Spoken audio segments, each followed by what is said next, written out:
कल के विषय में किसी को अगर कुछ पूछना हो तो पहले हम उसकी चर्चा करके फिर आगे करते हैं।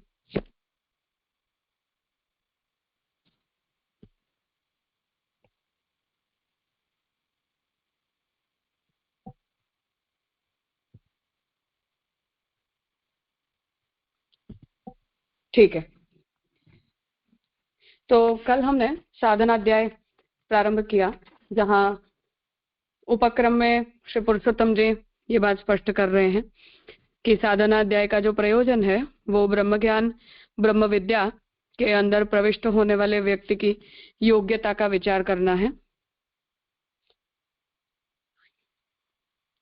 और इस योग्यता के आधार पर जो जीव हैं उन लोगों को जब ब्रह्म विद्या के लिए प्रविष्ट किया जाता है तब उनके देहोत्पत्ति की जो योग्यता है वो, और उसी के आधार पर ब्रह्म श्रवण मतलब ब्रह्म विद्या के श्रवण उपरांत होने वाला अपरोक्ष या परोक्ष ब्रह्म बोध, और फिर ब्रह्म प्राप्ति के लिए किया जाने वाला कर्म ज्ञान या भक्ति के साधनों में परस्पर तारतम्य का विचार, ये सब विषय जो हैं वो साधनाध्याय का प्रयोजन है। तो कल हमने प्रथम सूत्र के अंदर इस बात को देखा कि जिन जीवों को ब्रह्म विद्या के श्रवण के लिए मध्यम और हीनाधिकारी की कक्षा में रखा जाता है, क्योंकि जो उत्तमाधिकार की कक्षा पर जो जीव हैं उन लोगों को तो इन विषयों को पढ़ाने की या उन्हें समझाने की या उस बारे में कोई सिद्धांत निरूपण करने की आवश्यकता नहीं है, परंतु जो मध्यम और जघन्य कोटि के हैं उनके लिए ये विचार यहाँ किया जा रहा है, जिसमें प्रथम पक्ष ये रखा गया कि पंचाग्नि धारण किए हुए अर्थात जो श्रौत अग्नि है उन्हें धारण करने वाले जो अधिकारी हैं वो ब्रह्म विद्या के श्रवण में उत्तम माने गए। तो आगे हम देखें, जो जीव पूर्व जन्म में निष्काम यज्ञ करते हैं वे ज्ञान रहित होते हुए भी मृत्यु के समय ज्ञान के अभाव से यज्ञाभिव्यक्ति रहित भूत संस्कार यज्ञ द्वारा जन्म लेते हैं। तो कल सर्वनिर्णय में जो महाप्रभु जी ने सिद्धांत स्पष्ट किया है उसे हमने देखा था कि शास्त्र में निरूपित जो कर्म हैं उन कर्म का अनुष्ठान करने वाले अधिकारी अलग अलग प्रकार के होते हैं, जिनमें जो हीनतम अधिकारी केवल निष्काम भाव से अगर कर्म का अनुसरण करता है तो उसकी चित्त शुद्धि होती है, ब्रह्म ज्ञान सहित करता है तो उसका मोक्ष होता है। तो ये जो दो अधिकार की व्यवस्था महाप्रभु जी ने बताई उसमें जो हीनाधिकारी की अवस्था है उसका यहाँ निरूपण किया जा रहा है कि जिस किसी जीव ने अपने पूर्व जन्म में निष्काम यज्ञ किए हों, क्योंकि सकाम यज्ञ करने वालों की यहाँ बात नहीं हो रही है, तो जिस किसी ने निष्काम यज्ञ किए हों वो ज्ञान रहित हों अर्थात कि उनके अंदर ब्रह्म ज्ञान न भी हो, तब भी मृत्यु के समय ज्ञान के अभाव से, तो जब उनकी मृत्यु होती है तब उन्हें ब्रह्म ज्ञान तो है नहीं, केवल उन्होंने आजीवन निष्काम श्रौत धर्मों को धारण किया है, तो ज्ञान के अभाव के कारण यज्ञाभिव्यक्ति रहित भूत संस्कार यज्ञ द्वारा, तो जो पंचाग्नि धारण करने के कारण जो भूत संस्कार अर्थात उनके देह के इंद्रियों के पंच महाभूतों के जो संस्कार होते हैं उनसे वो यज्ञ द्वारा जन्म लेते हैं, तो उससे उनका आगे का जो जन्म है वो उस प्रकार के उत्तम योनि के अंदर अपने कर्मों को कंटिन्यू करने के लिए होता है, क्योंकि निष्काम करने पर भी ब्रह्म विद्या न होने के कारण उनका मोक्ष नहीं हो पाता है, परंतु उनके जो पंचमहाभूत हैं वो सुसंस्कृत होते हैं पंचाग्नि धारण किए होने के कारण। निष्काम होने से वे यज्ञाधिकारी देवताओं के अधीन रहते हैं, जैसा कि वे देवता उन स्थानों में हवन कर उसके शरीर का संपादन करते हैं, इस प्रकार वह 5 आहुतियों द्वारा पुरुष नाम वाला होता है, इस श्रुति से स्पष्ट होता है। तो यहाँ ये बात कह रहे हैं कि ये जो देवता हैं वो सब उन स्थानों में हवन करके और उस व्यक्ति के शरीर का संपादन करते हैं, अर्थात कि उसके शरीर को बनाते हैं, जैसा हम पुष्टि प्रवाह मर्यादा वेद में देख रहे हैं कि महाप्रभु जी वहां ये आज्ञा कर रहे हैं कि जब पुष्टि जीव अपने धर्मों को कंटिन्यू करना चाहता है तो उन धर्मों को कंटिन्यू करने के लिए उन्हें तदनुसार ही देह, इंद्रिय वगैरह की प्राप्ति होती है। तो जब अनुकूल देह, इंद्रिय आदि प्राप्त होते हैं तब वो अपने भगवत धर्म को कंटिन्यू कर सकता है। यही प्रक्रिया कर्म मार्गी के लिए भी और ज्ञान मार्गी के लिए भी है। तो पूर्व जन्म में हमारी जो भी साधना अधूरी रह जाती है उससे हमारा मन, बुद्धि वगैरह संस्कृत होते हैं उनके संस्कार से, और जब वो पूर्ण रूप से संस्कृत होते हैं तब फिर अधूरी साधना को पूरी करने के लिए जो आगे जन्म प्राप्त होता है उसमें अनुकूल वातावरण की और अनुकूल देहादिक की प्राप्ति उन्हें होती है। तो वो बात यहाँ समझा रहे हैं कि ये जो देवता हैं जिनके प्रति उसने कर्मों के अंदर आहुति आदि प्रदान की है, वो सब यज्ञाधिकारी देवताओं के अधीन वो जीव रहता है। और ये जो देवता हैं वो उन स्थानों में हवन करके, अर्थात कि उसकी देह, इंद्रिय आदि की जो प्राप्ति उसे होनी है, तो उन सभी देह इंद्रिय के भी अपने अपने देवता होते हैं। तो उन सब स्थानों का हवन करके उसके शरीर का संपादन करते हैं कि जिससे वो अपनी आगे की कर्म साधना को कंटिन्यू करने के लिए योग्य शरीर को प्राप्त करे। तो वो उसके शरीर का संपादन करते हैं। इस प्रकार वह 5 आहुतियों द्वारा पुरुष नाम वाला होता है और फिर वो उन 5 आहुतियों से युक्त तो वो पुरुष बनता है कि जिससे आगे के जन्म में भी उसके अंदर पंचाग्नि को धारण करने की योग्यता आती है। तो जो कल हम जन्म, कर्म वगैरह का विषय डिस्कस कर रहे थे कि वर्णाश्रम अपने यहाँ क्यों जन्म, कर्म और संस्कार तीनों से माना गया है, उसे ही यहाँ स्पष्ट करना चाह रहे हैं कि हमारा जो जन्म होता है वो भी इन धर्मों की कंटिन्यूटी में ही होता है।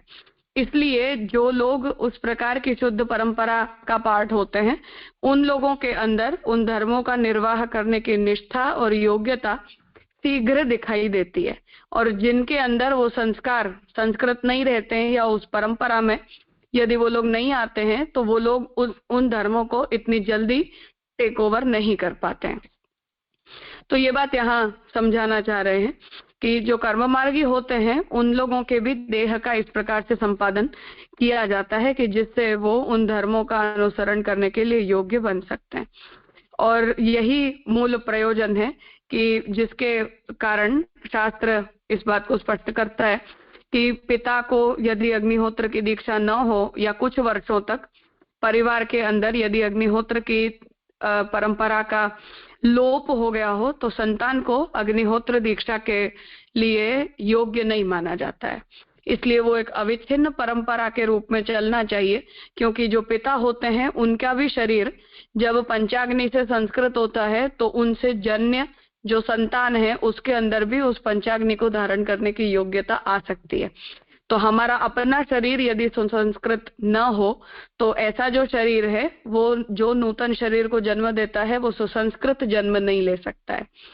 और उसी लोप के कारण सामान्य व्यवस्था के अंदर पिता के अग्निहोत्री न होने पर संतान को अग्निहोत्र का अधिकारी नहीं माना जाता है, क्योंकि फिर आगे जाकर वो पाखंड धर्म के अंदर ही परिणत होता है, शुद्ध धर्म का अनुष्ठान करने की योग्यता उनमें नहीं रह जाती है। तो इस बात को यहाँ स्पष्ट कर रहे हैं कि ये श्रुति के अंदर ये निरूपण किया गया है। उक्त यज्ञ में जीव स्वतः तो ज्ञान रहित होने से अपने को हुत करता नहीं, देवताओं द्वारा किया जाता है, इसलिए यह कृति अशुद्ध है इत्यादि संशय उपस्थित करते हुए उनका भी होम होता है, इसका निर्णय करने के लिए अधिकरण प्रारंभ करते हैं। तो ये तो हमारा मूल विषय हो गया। अब इसके ऊपर यहाँ संशय उपस्थित कर रहे हैं कि अब ये जो केस है, जो व्यक्ति अधिकारी, उसमें यज्ञ में जो जीव है वो स्वतः तो ज्ञान रहित है, अर्थात हमें खुद तो इसका कोई ज्ञान नहीं है। इसलिए जो ब्रह्म ज्ञान रहित जो व्यक्ति है वो अपने आप को हुत नहीं करता है, अर्थात कि ब्रह्मार्पणम ब्रह्म हविर ब्रह्माग्नौ ब्रह्मणा हुतम वाली जो गीता जी में भगवान आज्ञा कर रहे हैं उसके अनुसार वो अपने पूरे कर्म को या अपने आप को भी ब्रह्मात्मक समझ नहीं पाता है, अज्ञानी होने के कारण या अल्पज्ञानी होने के कारण। तो ऐसी स्थिति में वो मैं ब्रह्म रूपी अग्नि के अंदर स्वयं अपनी ही आत्मा का, जो ब्रह्मात्मक है, उसी का होम कर रहा हूं, इस प्रकार का ज्ञान उसके अंदर डेवलप नहीं होता है। इसलिए ये जो होम है वो देवताओं के द्वारा किया जाता है। ऐसी स्थिति में उसके द्वारा किया गया जो कर्म है वो अशुद्ध है, ऐसा संशय यहाँ उपस्थित होता है, जिसके परिणाम स्वरूप फिर उसे उसका फल प्राप्त होना नहीं चाहिए। अर्थात कि अज्ञान जन्य कर्म का कोई फल नहीं होना चाहिए, चित्त शुद्धि भी नहीं होनी चाहिए, क्योंकि ये शंकराचार्य जी का स्टैंड है कि ब्रह्म ज्ञान सहित किए जाते कर्म से चित्त शुद्धि होती है, फिर ज्ञान योग्यता आती है और उससे मोक्ष होता है। तो ब्रह्म ज्ञान सहित किया जाता कर्म त्याग भी ज्ञान को प्रिसपोज करता है। महाप्रभु जी इस सिद्धांत को यहाँ काउंटर करना चाह रहे हैं कि ब्रह्म ज्ञान रहित जो कर्म होता है उससे चित्त शुद्धि होती है, ब्रह्म ज्ञान सहित जो कर्म किया जाता है उससे मोक्ष होता है, परंतु उस कर्म की साक्षात मोक्षोपकारकता शंकराचार्य जी स्वीकार नहीं करते, इसलिए यहाँ इस संशय को उपस्थित किया गया है। तो वो संशय यहाँ आ रहा है कि इसलिए ये कृति जो है वो अशुद्ध है। इस पर पूर्व पक्ष आगे हम विस्तार से देखेंगे। तो संशय है कि ये कृति उसकी अशुद्ध हो गई, इसलिए उसका विचार करने के लिए यहाँ अधिकरण प्रारंभ कर रहे हैं कि नहीं, ऐसा नहीं है। उनका भी, अर्थात कि उस जीव की पंच महाभूतों का भी होम होता है, और इसी का सिद्धांत निर्णय करने के लिए यहाँ से अधिकरण को प्रारंभ कर रहे हैं। अब आगे पूर्व पक्ष का विषय आएगा। कुछ पूछना है किसी को?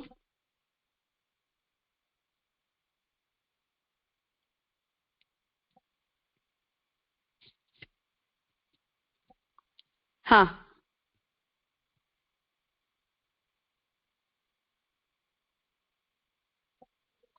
हाँ, जरूरत प्रणाम राजा।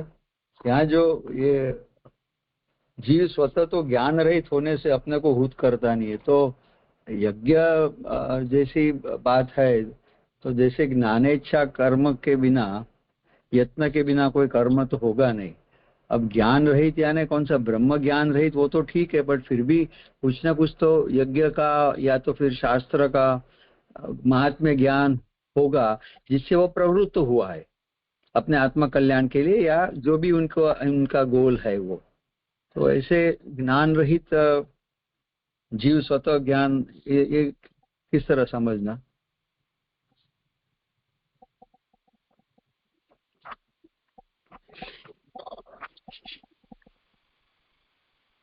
कारण इसका ये है कि यहाँ जिनकी बात हो रही है, ये व्यक्ति ने जो कर्मों का अनुष्ठान किया है वो संपूर्ण ब्रह्म ज्ञान पूर्वक नहीं किया है।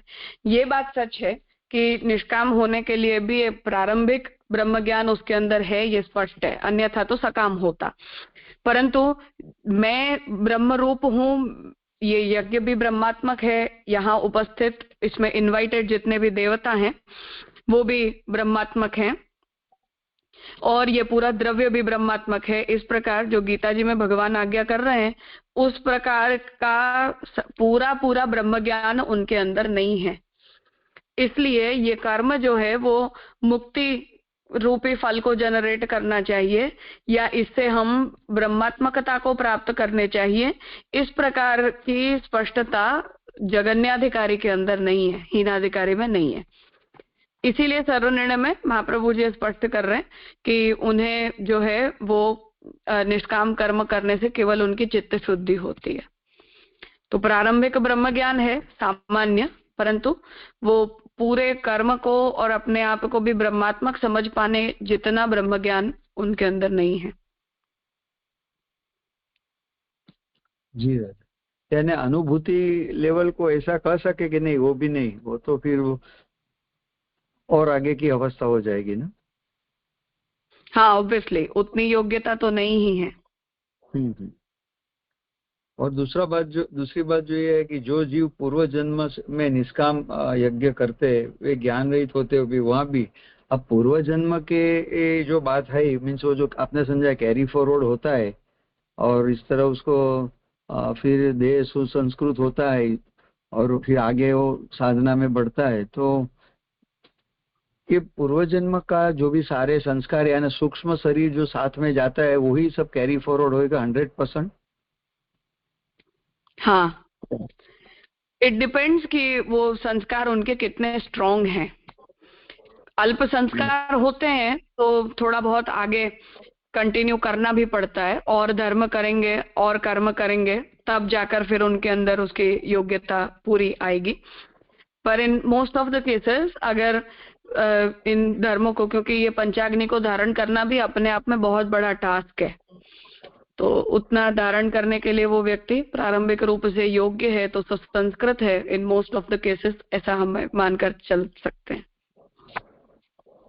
माने जो कैरी में दूसरे जन्म में तो जो सूक्ष्म शरीर के साथ ही जीव जाता है नए जन्म के लिए, फिर देह की शुद्धि हाँ, तो आई मीन देह को सुसंस्कृत तो फिर से करना पड़ेगा ना।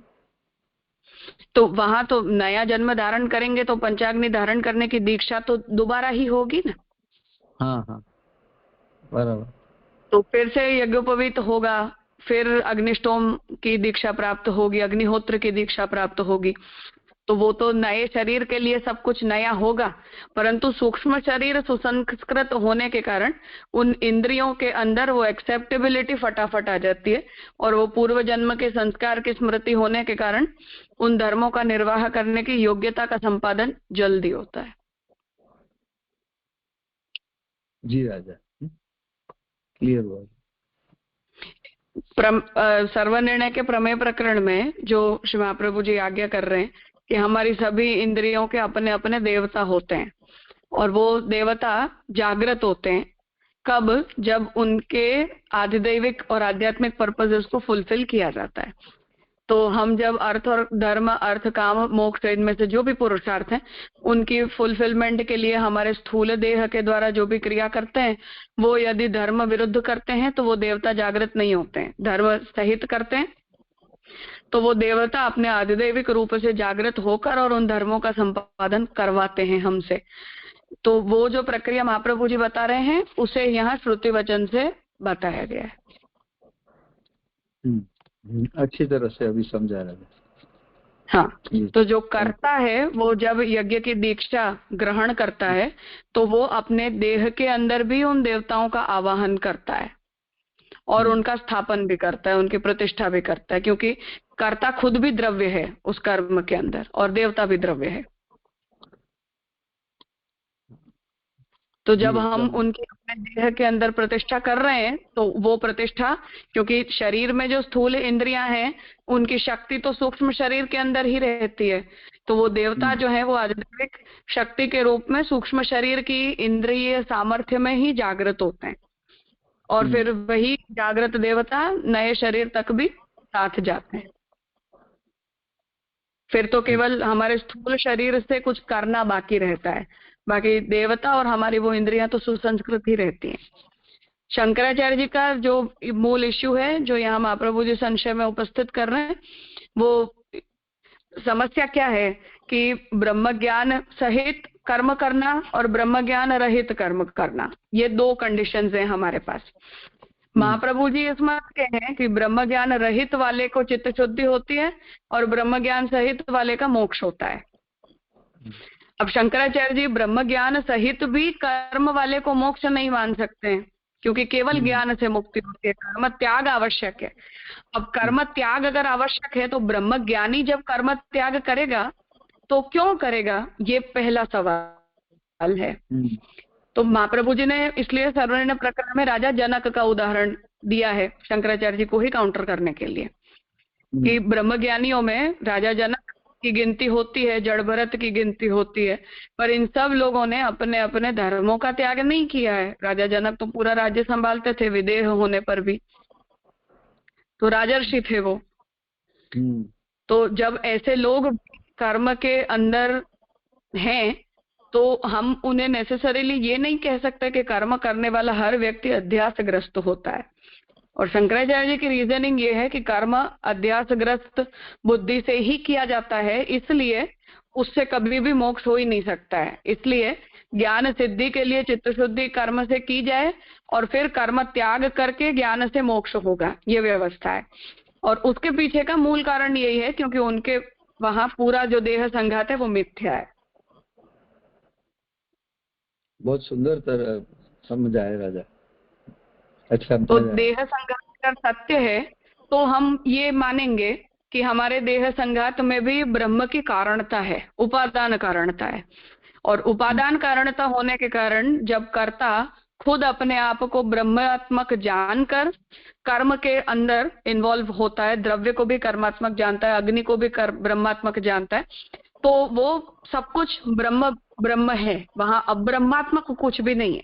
पर शंकराचार्य जी का इश्यू वहां ये है कि इनमें से किसी को भी वो ब्रह्मात्मक नहीं मान सकते हैं। परफेक्ट, क्लियर है, सुंदर। इसलिए इस पूरी प्रोसीजर के अंदर सब कुछ अब्रह्मात्मक है, और अब्रह्मात्मक प्रोसीजर से ब्रह्म सिद्धि नहीं होती है, ये इश्यू है पूरा। हाँ, तो वो फिलोसॉफिकल डिफरेंस होने के कारण कर्म से मोक्ष की व्यवस्था वो एक्सेप्ट नहीं कर सकते, तो नेसेसरीली कर्म त्याग, उपासना त्याग उनके लिए जरूरी है। और हम क्योंकि ब्रह्मात्मकता का उपादान कारणता एक्सेप्ट करते हैं, इसलिए कर्म की व्यवस्था में अगर ब्रह्म बुद्धि किसी की हो जा रही है अपने आप में भी, और जितने भी द्रव्य आदि जितने भी यज्ञ के अंग हैं उन सभी के अंदर, तो हम तो उन्हें सब में ब्रह्म को उपादान कारण के रूप में मानते हैं, और उपादान मानेंगे तो ब्रह्मार्पणम ब्रह्म हविर ब्रह्माग्नौ ब्रह्मणाहुतम की प्रक्रिया से वो आनंद को प्राप्त करके ब्रह्म भूत्वा ब्रह्मम यजेत वाली वो तो स्थिति है हमारे केस में, तो हमें तो कोई आपत्ति नहीं होगी। तो वो फिलोसॉफिकल डिफरेंस के कारण ये पूरा संशय यहाँ उपस्थित हो रहा है, जिससे शंकराचार्य जी ये प्रपोज कर रहे हैं कि वो कृति की अशुद्धि है, और अशुद्धि होने के कारण वो इस प्रकार के फल को जनरेट नहीं कर सकता है। इसलिए कर्म जो है वो स्वाभाविक रूप से ही कभी भी निष्कामता को प्राप्त करने के बाद भी ब्रह्म ज्ञान सहित नहीं हो सकता है, और जो भी ब्रह्म ज्ञानी होता है वो कर्म का त्याग करता ही करता है। बहुत सुंदर समझाया राजा, हाँ, एकदम स्फुट हो गया। Thank you.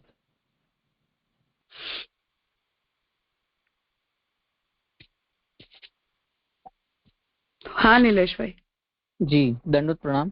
मोस्टली तो आपने जितना अभी समझाया उसमें समझ में आ गया, फिर भी just to clarify more and further कि मतलब जितने हम लोग जन्म लेते हैं, मतलब I am talking very in general, तो जो जो कर्म में नहीं आते वो तो पहले ही डिस्कार्डेड हो गए, मतलब वो जितनी योनियां हैं वो तो कोई मोक्ष की तरफ जाने वाली ही नहीं है।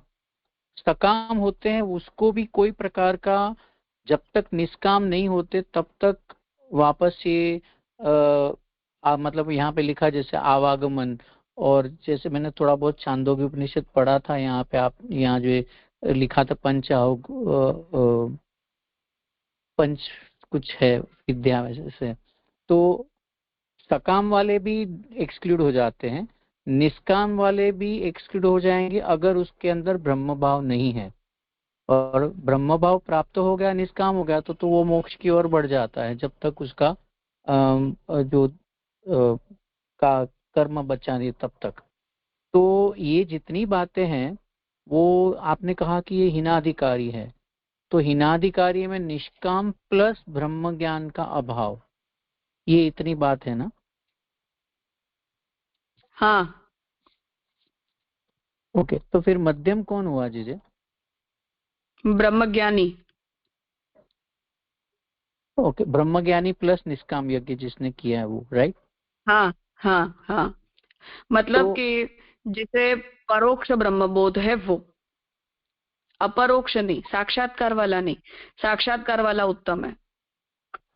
अच्छा, तो इसको हम लोग पैरेललिज्म अपने भक्ति मार्ग में किस हिसाब से कर सकते हैं? जो महाप्रभु जी ने वो जो कहा है शायद मुक्तावली में 5 जो बातें कही है वो, ये उतने चाहिए, दैट कैन बी द हाँ, तो वो पैरेललिज्म। सर्वज्ञ हाँ, जो है वो अपना उत्तम है, महात्म्य ज्ञान और कृति है तो मध्यम है, और केवल कृति है तो हीन है, मतलब प्रवाह पुष्टि है। अच्छा।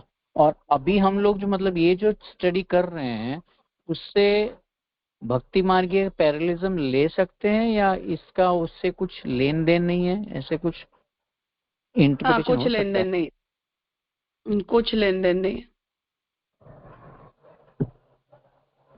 मतलब लेन देन इतना जरूर है कि हाँ। ये सब प्रक्रियाएं अपने यहाँ भी समर्पण की प्रक्रिया में एज इट इज एक्सेप्ट की गई है, कंसेप्चुअल वेरिएशन के साथ।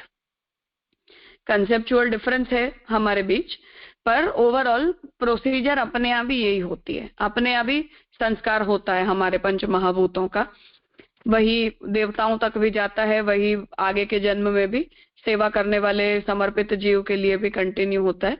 वो सब तो कंसेप्ट तो अपने पास भी सेम है, ज्ञान में भी सेम है, कर्म में भी सेम है। और जब तक हम अनधिकारी नहीं हो गए थे तब तक तो पुष्टिमार्गी भी तो पंचाग्नि, महाप्रभु जी ने पंचाग्नि धारण की ही थी ना जी। तो श्रौत वैदिक ब्राह्मण है तो सब लोग तो ये करते ही हैं, तो पर्पस डिफरेंस हो जाता है केवल। तो दैट मीन्स कि यहाँ की पैरेलल अगर लेते हैं हम लोग तो भक्ति मार्ग में जो एक आपने अभी पहले बोला कि पिता की जिसने छोड़ दिया है अग्निहोत्र तो वो पुत्र में नहीं आता है, तो वो एक्सक्लूसिव हम लोग में उत्तमता ऐसे पनप सकती है। मतलब not necessarily my father should be पुष्टि मार्गीय और महाप्रभु जी के शरण में नहीं जाए, तो उतना हमें बहुत एक्स्ट्रा बेनिफिट है, ऐसे बोल सकते हैं, लाइक दैट। वो तो एक्स्ट्रा बेनिफिट वहां भी है, सबके लिए ऐसा नहीं है, हर जगह एक्सेप्शनल केसेस होते हैं, परंतु किसी के लिए उस हाँ ऐसी जो भी एक्सेप्शनल कंडीशंस हैं वो हर जगह होती हैं, कोई एक मार्ग में ही होती हैं ऐसा नहीं है। परंतु किसी व्यक्ति के लिए कोई प्रक्रिया का सरल हो जाना और क्विक हो जाना, और किसी के लिए वो बहुत टाइम टेकिंग होना, फिर भी पहुंच तो सब जाते हैं अपने अपने गंतव्य पर, इतना फर्क पड़ता है। वो हमारे यहाँ भी पड़ता है और कर्म मार्ग में भी पड़ता है और ज्ञान मार्ग में भी पड़ता है। जी जी जी जी। और ये जो 5-3 में आता ना, तो बहुत सारी प्रक्रिया पंच की वो जो छांदोग्य उपनिषद में दिखाई है, जो शायद आगे भी आएगी, वो पंचजन्य या विस्फुलिंग अग्नि वो सब समझाया गया हुआ है। I don't know how fulfil it will be over here, वो थोड़ा अगर बाद में आप समझा देंगे तो अच्छा है। हाँ करते हैं, विषय आएगा ऐसे साथ में कर लें। जी जी, प्रणाम जी जी। तो यहाँ ये संशय का स्वरूप स्पष्ट कर रहे हैं। अब यहाँ पूर्व पक्ष आ रहा है कि पंचाहुति धूम मार्ग तो है नहीं, क्योंकि उसमें गमन और आगमन का विशेष वर्णन मिलता है। जो उसे इस प्रकार जानकर श्रद्धा और तप से उसकी उपासना करता है वो अर्चिरादि गति प्राप्त करता है। इत्यादि में ज्ञानवान को भी अर्चिरादि प्राप्ति कही गई है। वहां देवताओं के द्वारा आगति क्यों नहीं की जाती? ज्ञान के लिए ही तो पंचहुत उत्पत्ति होती है। पुरुष रूप की प्राप्ति तक पुनरावृत्ति तो दोनों में समान ही होती है। तो अब यहाँ पूर्व पक्ष उपस्थित कर रहे हैं कि जो पंचाहुति है अर्थात पंचाग्नि को धारण करते हुए हमने जो इन 5 श्रौत यज्ञों में अपने इंद्रियों का शोधन किया है, उनको संस्कृत किया है, उनको हमने आहूत किया है, तो इससे क्या फल होता है? तो जो फल की प्रक्रिया है उसमें सर्वनिर्णय के फल प्रकरण में महाप्रभु जी ने इन सब विषयों का वर्णन किया है। तो वो धूम मार्ग नहीं है, क्योंकि उसमें गमन और आगमन का विशेष वर्णन मिलता है।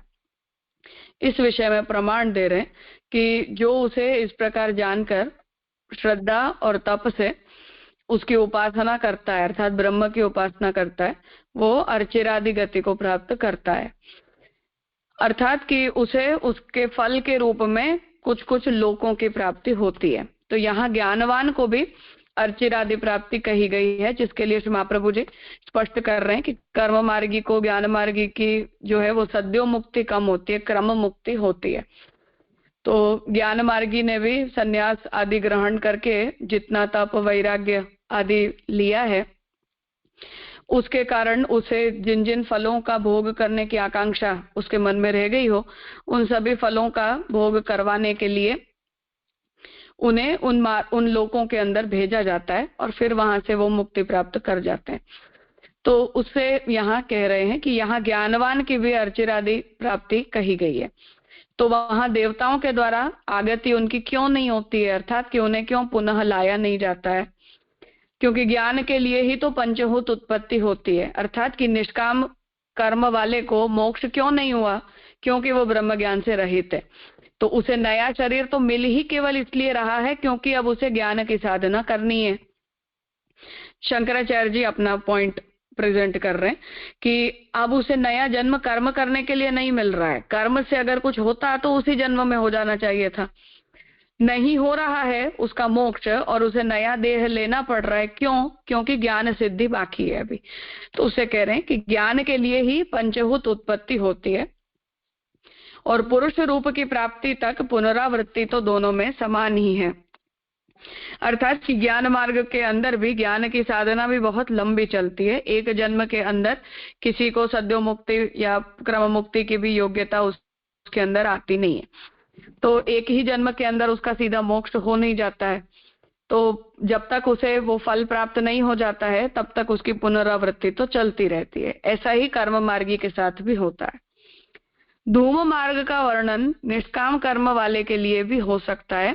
योगी प्राप्य निवर्तते स्मृति वाक्य से ऐसा ही समझ में आता है। तो गीता जी में इस बात को स्पष्ट किया है कि जो निष्काम कर्म वाले होते हैं उन लोगों की भी पुनरावृत्ति, ब्रह्मलोक पर्यंत सब लोगों की पुनरावृत्ति होती है।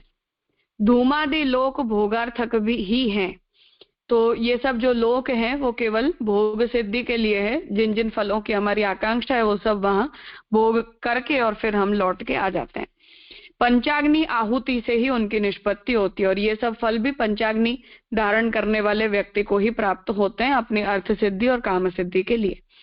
आहुति रहित अन्य जीवों का अन्न प्रवेश और वीर्य द्वारा स्त्री के गर्भ में प्रवेश कर योनि द्वारा उत्पन्न होना इत्यादि को निकृष्ट बतलाया गया है। और जिन लोगों ने पंचाग्नि को धारण नहीं किया है या उससे अपने देह को सुसंस्कृत नहीं किया है, तो ऐसे जो जीव हैं वो तो कर्म बंधनवश उन जीवों का अन्न प्रवेश मतलब उन्हें स्थूल देह की प्राप्ति होती है। पुरुष वीर्य के द्वारा स्त्री के गर्भ में उस जीव का प्रवेश होता है और योनि के द्वारा स्त्री की योनि से उनकी उत्पत्ति होती है। और इस प्रकार की उत्पत्ति को निकृष्ट बताया है, अर्थात कि हीनाधिकारियों का ऐसा जन्म होता है। जो मध्यमाधिकारी होते हैं उन लोगों का देवताओं के द्वारा जन्म करवाया जाता है कि अब तुम इस पुरुष के देह से जन्म ग्रहण करो। तो वो जैसे भी ये आध्यात्मिक जन्म की प्रक्रियाएं हैं उनसे ऐसे जो महापुरुष हैं उनका जन्म होता है, अर्थात कि जिन लोगों ने अपने पूर्व जन्म में बहुत उत्तम संस्कारों को धारण किया है तो उन्हें उत्तम देह, उत्तम कुल, उत्तम परिवार के अंदर देवता जो है वो लाते हैं और वहां उन्हें जन्म ग्रहण करवाते हैं कि जिससे उस धर्म का अनुष्ठान करने के लिए उन्हें सहूलियत हो जाए, सरलता हो जाए। एवं मयि धर्मम अनुप्रपन्ना गतागतम काम कामा लभन्ते इत्यादि में कामान्ना का भिन्न ही प्रकार बतलाया गया है।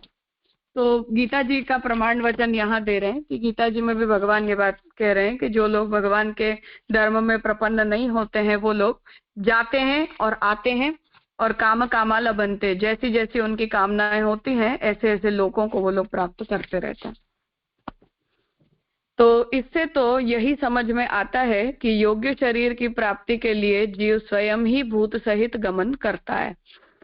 तो इससे ये समझ में आता है कि उत्तम शरीर को प्राप्त करने के लिए जो संस्कृत देह वाले जीव होते हैं वो स्वयं ही देवताओं की सहायता से अपने संस्कृत भूतों के साथ गमन करते हैं। श्रद्धा होम के बाद जीव सोम भाव को प्राप्त करता है या सोम संबंध प्राप्त करता है अथवा सोम योनि।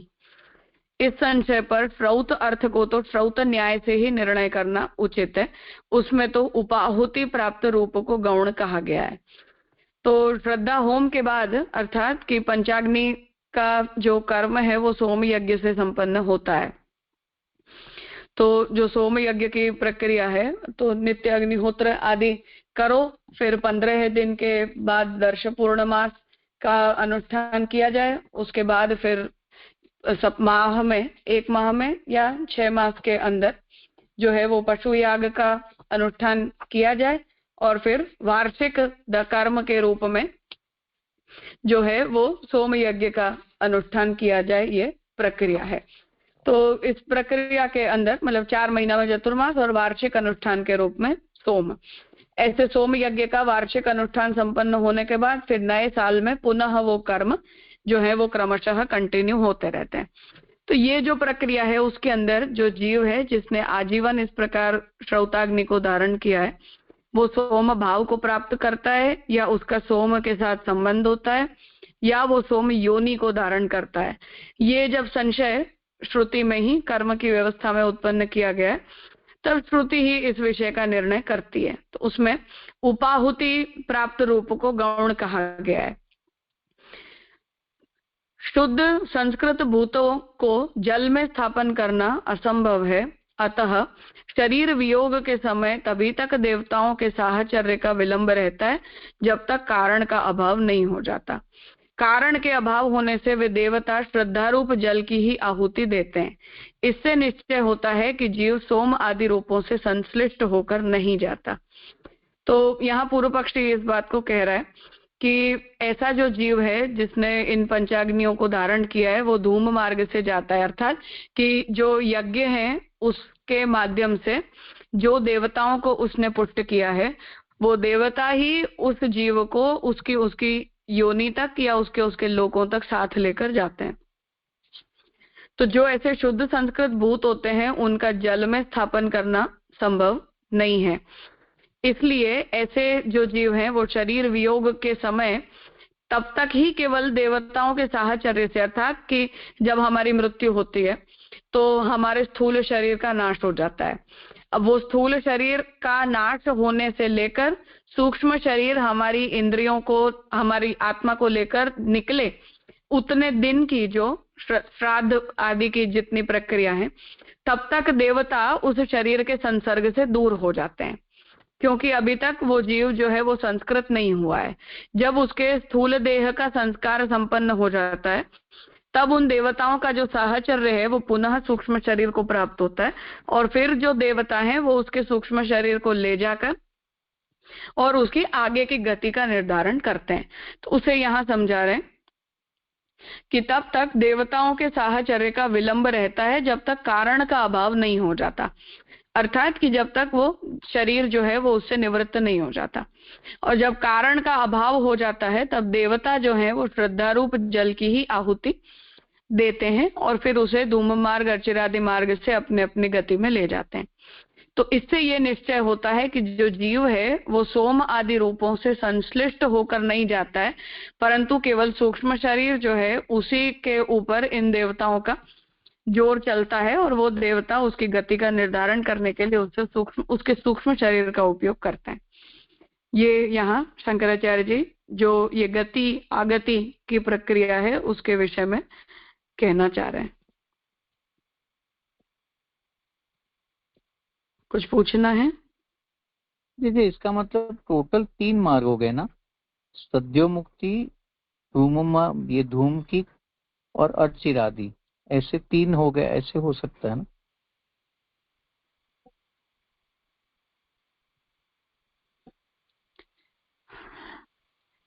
इसमें ये है कि एक तो प्रक्रिया हो गई सद्यो मुक्ति की, जिसके लिए महाप्रभु जी का सिद्धांत अगर हम देख रहे हैं तो महाप्रभु जी ये कहते हैं कि कर्म मार्ग और ज्ञान मार्ग दोनों ही से सद्यो मुक्ति नहीं होती है, क्रम मुक्ति ही होती है, कुछ आपवादिक केसेस को छोड़कर। जो आपवादिक केसेस हैं उनमें सद्यो मुक्ति होती है, पर बहुत रेयर कंडीशन है।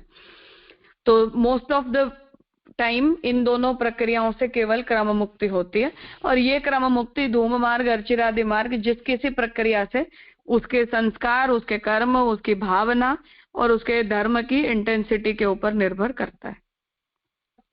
सद्यो मुक्ति जो है वो केवल भक्ति से होती है, ये महाप्रभु जी का स्पष्ट सिद्धांत है। जी जी जी। राजा, यहाँ जो ये देवता का जो साहचर्य की बात आपने समझाई, तो वो कैसे, ये माने जब तक उनका श्राद्ध वगैरह नहीं हो, वो जो शरीर से वो सुसंस्कृत नहीं हो जाए, फिर वापिस उनको साहचर्य, तब तक देवता उनको श्रद्धा रूप जल से आहुति देते। हाँ, जब श्राद्धादि कर्म संपन्न हो जाते हैं तब। हाँ, तब तक। और फिर बाद में अगेन सूक्ष्म शरीर को साहचर्य देवता का प्राप्त हो जाता है। हाँ, अब ये और जो फिर वो देवता देवता उसकी गति का निर्धारण करते हैं। तो देवता गति का निर्धारण करेंगे आप, माने देवता का रोल मीन्स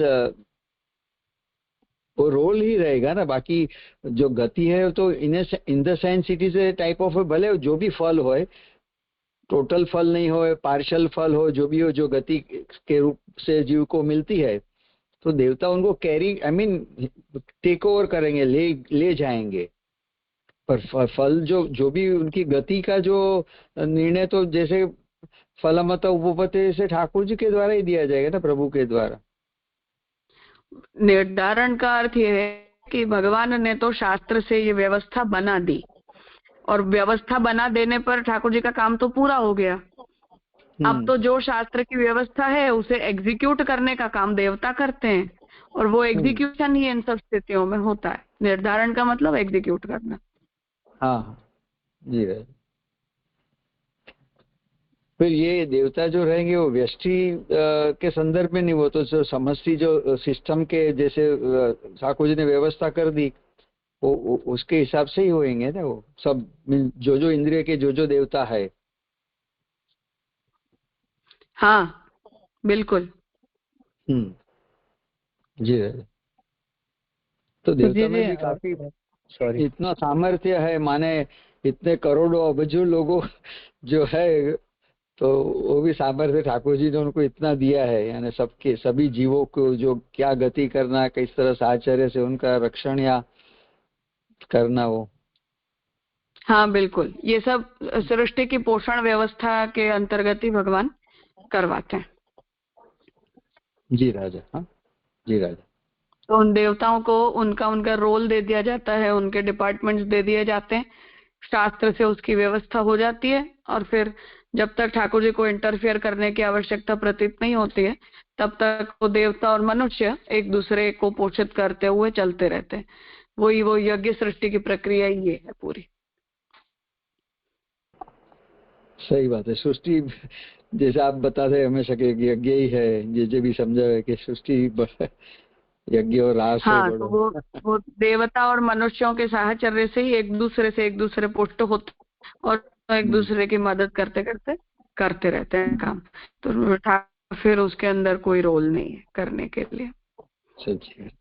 ठाकुर जी देखते हैं कौन कहाँ गया, बस, और कुछ नहीं करना। मजा लेते हैं सबके, मनुष्य की और देवता की। सब लोग बराबर कर रहे हैं कि नहीं, सुपरविजन के अलावा ठाकुर जी के पास तब और कोई कार्य नहीं। सुपर स्वधामनी ब्रह्मणि रहस्यते नमः।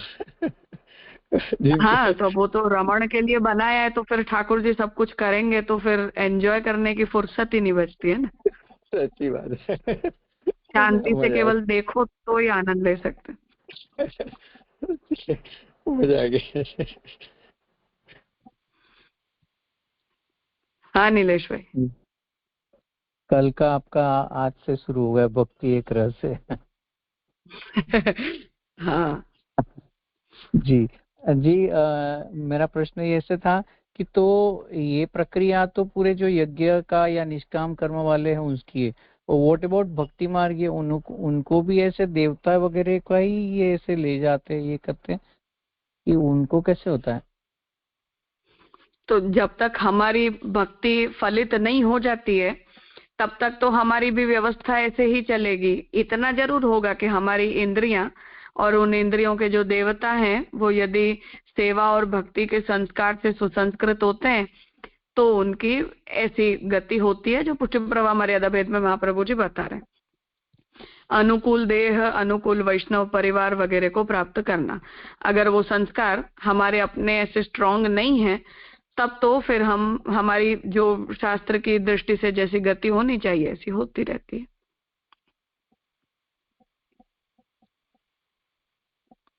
अच्छा, पर इतनी मतलब आप शायद कहीं पढ़ा था तो इतना हमें दैट कंसोलेशन इज देयर कि हम भक्ति मार्ग में हैं, और अगर कोई अयोग्य काम नहीं किया तो जैसे कि तू हीने सुजायत ऐसे कुछ था, तो वो मतलब मनुष्य देह को प्राप्त करके भक्ति तो बनी रहेगी ना ऐसे, एम आई राइट?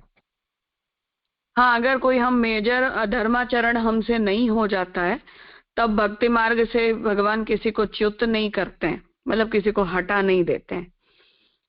तो हम पुष्टि जीव हैं तो कभी ना कभी लौट कर आएंगे, तो यही हमें होना है, इफ एट ऑल हमारा वर्ण इस मार्ग के लिए हुआ है। तो जो लोग पापाचरण कर जाते हैं उन्हें फिर हीन योनि वगैरह में जन्म मिलता है, उससे फिर भक्ति के फलित होने में कुछ बीच में अंतराय आ जाता है, फिर पुनः हमारा अधिकार आता है और दोबारा हम लौट कर आते हैं।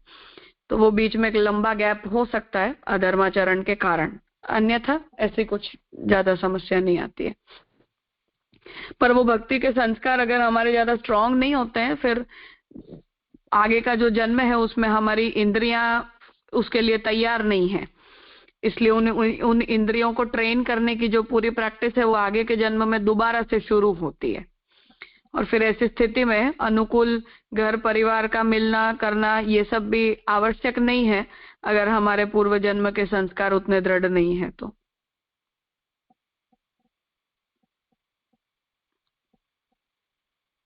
डिलेड है प्रोसीजर, कहने का मतलब इतना, लेट चलती है।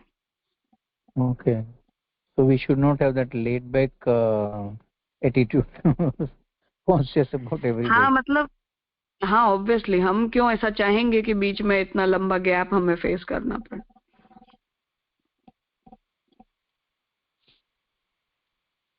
जी जी।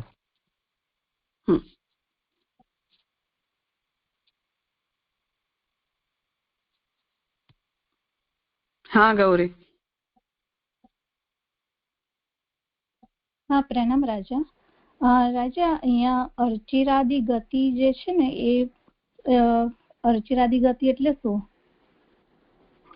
अर्चिरादि लोक होते हैं, ये जैसे स्वर्ग लोक होता है उस प्रकार से ये अलग अलग लोक होते हैं, और ये जो जीव हैं उन्हें उन लोकों के अंदर जाके और अपने अपने फलों का भोग करने का मौका मिलता है।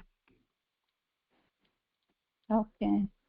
અને અહીંયા जो भी हमारी हिडन डिजायर्स रह जाती हैं उन्हें पूरा करवाने के लिए हमें वहां भेजा जाता है। અને અહીંયા જે ધૂમ માર્ગ કીધું ને, તો એટલે એ જે દેવતાઓ ને આપણે યજ્ઞ દ્વારા દેવતાઓને જે આહુતિ અપાય એને ધૂમ માર્ગ કહેવાય છે? नहीं, उस यज्ञ से जैसे धुआं होता है वो ऊपर उठता है, उस प्रकार वो जो यज्ञ हुए हैं वो अपनी शक्ति से हमारा ऊर्ध्व गमन करवाते हैं। उस ऊर्ध्व गमन को जो है वो धूम मार्ग कहा जाता है। तो रास्ता है, अर्थात कि हमने यज्ञ फल को प्राप्त किया है, ऐसा कहने का अर्थ है। धूम मार्ग का मतलब ये यज्ञ जनित जो मार्ग है, जो फल है, उससे हमारी ऊर्ध्व गति हुई है। અને અહીંયા જે કીધું ને કે आहुति रहित अन्य जीवों का अन्न प्रवेश और वीर्य द्वारा स्त्री के गर्भ में प्रवेश कर योनि द्वारा उत्पन्न होना इत्यादि को निष्कृष्ट बतलाया गया है। ये મને બરાબર સમજણ ના પડી। એટલે અહીંયા અન્ન પ્રવેશ એટલે જે સ્થૂલ શરીર છે, સ્થૂલ શરીર કહેવાય અન્ન પ્રવેશ ने, और वीर्य द्वारा એટલે મને हाँ, अर्थात कि हम जिन पंच महाभूतों से बने हुए होते हैं वो पंच महाभूतों में हम मर्ज हो जाते हैं, मृत्यु हो जाती है, हमारे शरीर का पंच महाभूतों के अंदर प्रवेश हो जाता है, फिर हमारा जो सूक्ष्म शरीर है वो नए शरीर को प्राप्त करता है और स्त्री के शरीर में पेट में जाकर वो वीर्य के द्वारा हमारा प्रवेश होता है, हमारा शरीर बनता है। उस वीर्य निर्मित शरीर के अंदर हमारी जीवात्मा को डाल दिया जाता है और फिर वो स्त्री की योनि से, गर्भ से जन्म ग्रहण कर लेती है। अर्थात कि जो ये रिप्रोडक्शन की प्रक्रिया है वो सबके लिए समान होती है, परंतु वो एक संस्कृत शरीर का जन्म होना और एक असंस्कृत स्थूल देह का जन्म होना, ये इतना फर्क पड़ता है। तो असंस्कृत होता है तो निकृष्ट माने जाते हैं, संस्कृत होता है तो उत्तम माना जाता है। तो संस्कृत देह है, उसका निर्माण हमारे मतलब माँ के गर्भ के अंदर देवता करते हैं, जो संस्कृत शरीर को प्राप्त करते हैं उन जीवों के लिए। એટલે વીર્ય મતલબ જે પેલા ગુણ છે એ રીતે સમજવાનું કે એનો બીજો કઈ મતલબ થાય છે? नहीं, पुरुष का वीर्य शुक्राणु होता है ना, और स्त्री के अंदर फिर वो जाता है। ओके राजा जी, ये धूमादि और अर्चिरादि जो गति कही वही वो ठाकुर जी ने गीता जी में शुक्ल और ऐसे कुछ नाम से दिया है 8वें अध्याय में, यही वो दो है कि वो अलग अलग है? अच्छा, वही है, अराउंड सेम है। सर्वनिर्णय के फल प्रकरण में महाप्रभु जी ने इन सब का निर्णय दिया है, इस सब मार्गों का वे निरूपण किया है। जी।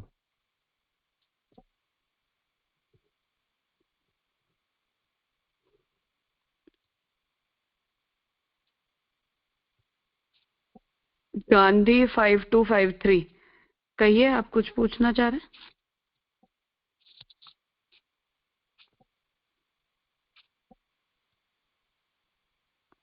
ठीक है, ठीक है। तो आज का विषय हम यहाँ रखते हैं। संशय और पूर्व पक्ष हमने देखा है।